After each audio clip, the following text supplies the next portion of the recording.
అందరికీ వందనములు. దేవుని నామన స్తోత్రంలో ఎలా ఉన్నారండి? బాగున్నారా? మరి మన వాక్యాంశంలోకి వెళ్దాము. నేటి మన ధ్యానాంశము శ్రమలకు సరిహద్దు నియమించను. మన సమస్యలకు సరిహద్దు నియమించాడు యేసయ్య. కీర్తనల గ్రంథము 104 అధ్యాయము 9వ వచనం చూడండి. అవి మరలి వచ్చి భూమిని కప్పకయుండినట్లు ఏంటవి? సముద్రాలు భూమి కన్నా ఎక్కువ కదా మన భూగోళంలో. అవి మరలి వచ్చి భూమిని కప్పుకున్నట్లు అవి దాటలేని సరిహద్దుల్ని వాటికి నియమించితివి. దేవుడైన యెహోవా వాటికి దాటలేని సరిహద్దులు నియమించాడు. ఇసుక మేటలు వేసి భూమి మీదకి రాకుండా సముద్రాన్ని మేట వేయటం జరిగింది. సో ఇక్కడ అవి దాటలేని సరిహద్దుల్ని వాటికి నియమించితివి. అవి నీరు దాటి మన భూమి మీదకి రాలేవు. భూమి మీదకి వస్తే మనం అందరం స్మాష్ అయిపోతాం కదా. కాబట్టి దేవుడు వాటికి సరిహద్దులు అనేవి నియమించాడు. అలాగే మన సమస్యలకు కూడా సరిహద్దులు అనేవి నియమించాడు యేసయ్య. ఇక్కడ సముద్రాన్ని మన సమస్యలుగా తీసుకున్నట్టయితే సముద్రానికి ఎలా సరిహద్దులు వేశారో అలాగే మన సమస్యలకు కూడా సరిహద్దు అనేది పెట్టాడు యేసయ్య. ఇక్కడ ఆదికాండము 9వ అధ్యాయము 11వ వచనం నుండి 16వ వచనం వరకు.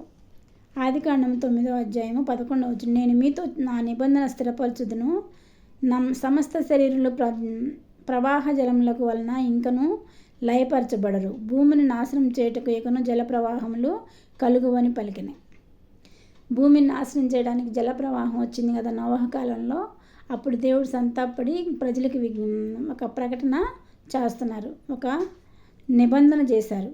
నిబంధన స్థిరపరచబడుతుంది. మీకు ఇంకా ఎన్నటికీ జలప్రళయం అనేది రాదు, జలప్రళయంతో మనుషుల్ని నాశనం చేయడం అనేది ఉండదు, నేను నిబంధన స్థిరపరుచున్నాను అని దేవుడు మాట్లాడుతున్నారు. ఇక్కడ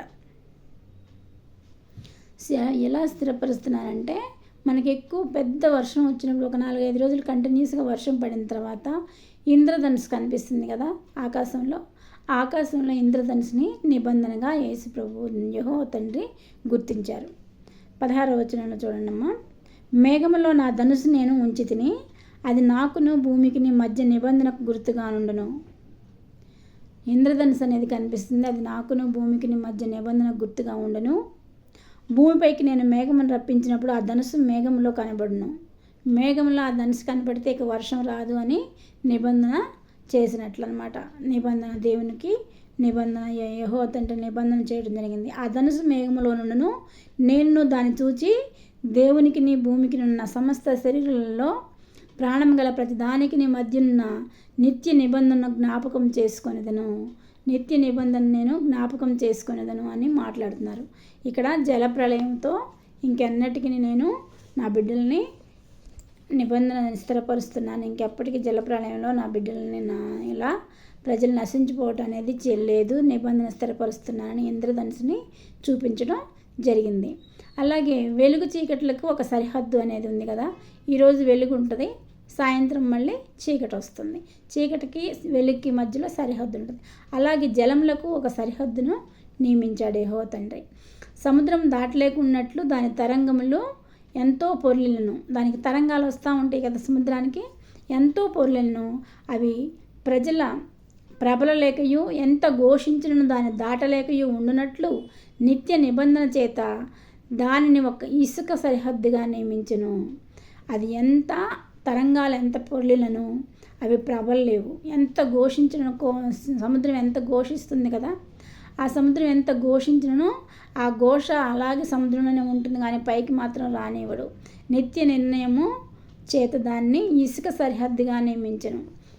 ఇసుక సరిహద్దుగా ఉంటుంది. ఆ పొర్లు అనేది ఇంకా భూమి మీదకి రాకుండా ఇసుక సరిహద్దుగా నియమించడం అనేది జరిగింది. మనము చూడండి, సముద్ర తీరానికి బీచ్కి వెళ్ళినప్పుడు వాటర్ ఇలా వస్తూ ఉంటాయి, తరంగాలు వస్తూ ఉంటాయి. అలలు వస్తున్నప్పుడు మనం లోపలికి వెళ్తాం, మళ్ళీ వస్తున్నాయి అనుకుని బయటకు వస్తూ ఉంటాం. అలాగే ఇక్కడ సమస్యలు వచ్చినప్పుడు మనం లోపలికి వెళ్ళి బయటికి రావాల్సిన అవసరం లేదు. మన యేసయ్య సమస్యలు వచ్చినప్పుడు మనకి పరిష్కరిస్తారు. సముద్రాలకు ఒక లిమిట్ ఎలా పెట్టాడో అలాగే మన శ్రమలకు కూడా ఒక లిమిట్ అనేది ఉంది, ఒక సరిహద్దు అనేది పెట్టారు యేసయ్య అని నమ్మాలి మనం. దేవుడు మనకి శ్రమలు పెట్టినా కానీ దానికి లిమిట్ ఉంటుంది. ఎక్కువ మనం భరించలేనంత శ్రమలు మనకి పెట్టరు. మనం భరించగలిగే శ్రమలు మాత్రమే మనకి ఉంటాయి. కాబట్టి సముద్రాలకు ఎలా లిమిట్, సముద్రాలకు ఎలా సరిహద్దు నియమించను, అలాగే మన శ్రమలకు, మన సమస్యలకు పరిష్కారం సరిహద్దు అనేది ఉంది అని మనం నమ్మాలి. దేవుడు కలిగి ఉన్న వారికి శ్రమలు ఒకటి దాని తర్వాత ఒకటి శ్రమలు వస్తూ ఉంటాయి. దేవుని కలిగి ఉన్న వారికి వచ్చినవని భయపడకూడదు. ఆ శ్రమలు ఎలా వచ్చినాయో అలాగే పోతాయి. ఎందుకంటే యేసయ్య మనకు తోడున్నాడు కాబట్టి అవేమీ చేయలేవు. శ్రమల తర్వాత నీకు ఏమొస్తుంది? ఒక శ్రమ అయిపోయిన తర్వాత మనకు ప్రమోషన్ వస్తుంది. ఇప్పుడు ఈ శ్రమలో నీకు ఉద్యోగం లేదనుకోండి, ఉద్యోగం లేదని శ్రమ పడినావు అనుకోండి, ప్రార్థన చేసిన తర్వాత నీకు ప్రమోషన్ వచ్చి దానికన్నా నువ్వు అనుకున్న ఉద్యోగం కన్నా పెద్ద ఉద్యోగం వస్తుంది. దాన్నే ప్రమోషన్ అంటారు. అర్థమైందా? అలా మనకి శ్రమల తర్వాత ప్రమోషన్ అనేది ఉంటుంది. శ్రమల తర్వాత నీకు ప్రమోషన్ అనేది వస్తుంది. ప్రస్తుత సమస్యలకు నువ్వు భయపడనక్కర్లేదు. మనం సృష్టించిన యేసయ్యను చూసి సృష్టి వణుకుచున్నది. అలాగే మన సమస్యలను చూసి కూడా వణుకు పుట్టిద్ది దానికి, సాతానికి. మనకి సమస్యలు వచ్చినప్పుడు, శోధనలు వచ్చినప్పుడు సాతాను నవ్వుతుంది అనుకుంటున్నావు, దానికి వణుకు పుట్టిద్ది. ఎందుకంటే యేసయ్య మన సముద్రం మీద నడిచిన యేసయ్య, గాలి తుఫాన్ని గద్దించిన యేసయ్య మనతో ఉన్నాడు కాబట్టి మన శ్రమలు, శోధనలు, వేదనలు ఇవేమి కూడా మనల్ని చేయలేవు. సృష్టిక సర్వం కూడా వణికిపోతున్నాయి. దేవునితో ఉన్నట్లయితే అలాగే మన సమస్యలు కూడా వణికిపోతాయి. దేవుణ్ణి చూచి మన సమస్యలు వణికిపోతాయి. అవి ఏమీ చేయలేవు. సమస్యలకు కృంగిపోని అవసరం లేదు. మనకు సమస్య వచ్చిందని కృంగిపోయి ఏడుస్తూ కూర్చోవలసిన లేదు.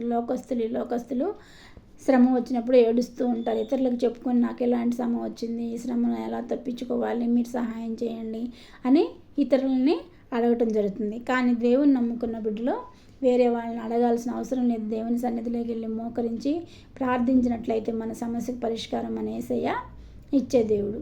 మనకు సమస్యలకి సరిహద్దు పెట్టిన దేవుడు తప్పకుండా మన సమస్యల్ని పరిష్కరిస్తాడు. సముద్రం మీద మన యేసయ్య నడిచాడు. మనకేమీ కాదు. శ్రమలకు హద్దు కూడా పెట్టి ఉన్నాడు. శ్రమలకి ఒక సరిహద్దు పెట్టాడు. శ్రమలకి ఆ సరిహద్దు దాటి మన మీదకి శ్రమలు రావు. మనల్ని ఏమీ కూడా ఆ శ్రమలు ఏమీ చేయలేవు శ్రమలు. కాబట్టి శ్రమలు చూసి, శోధనలు చూసి, వేదనలు చూసి భయపడవద్దు.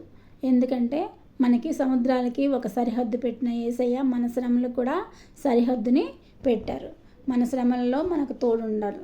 సరిహద్దు పెట్టి మనకి ఆశీర్వదించే యేసయ్య ఉన్నాడు. ఒకవేళ మనకు శ్రమ వచ్చిందంటే దాని తర్వాత ఇంకా ఎక్కువ అభివృద్ధి, సంక్షేమము అనేది మనకి ఉంది అని అర్థం అన్నమాట.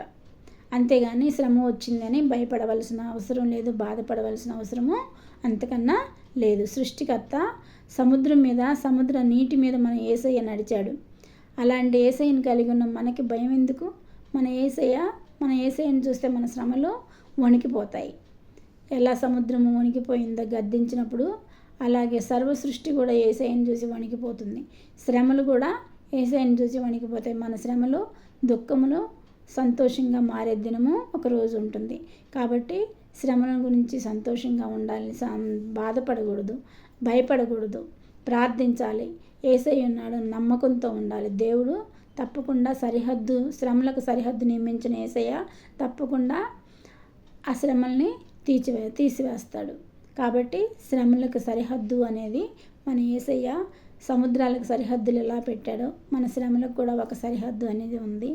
ఆ సముద్రాలు ఎలా భూమిని చేరకుండా ఆగిపోతున్నాయో ఇసుకని సరిహద్దుగా ఎలా పెట్టాడో మన శ్రమలు కూడా మనల్ని దాటి రావు. యేసయ్యను దాటి రావు. యేసయ్య వాటిని పరిష్కరిస్తాడు. కాబట్టి శ్రమలో, శోధనలో, వేదనలో మనము దేవునికి ప్రార్థించే వారిగా ఉండాలి.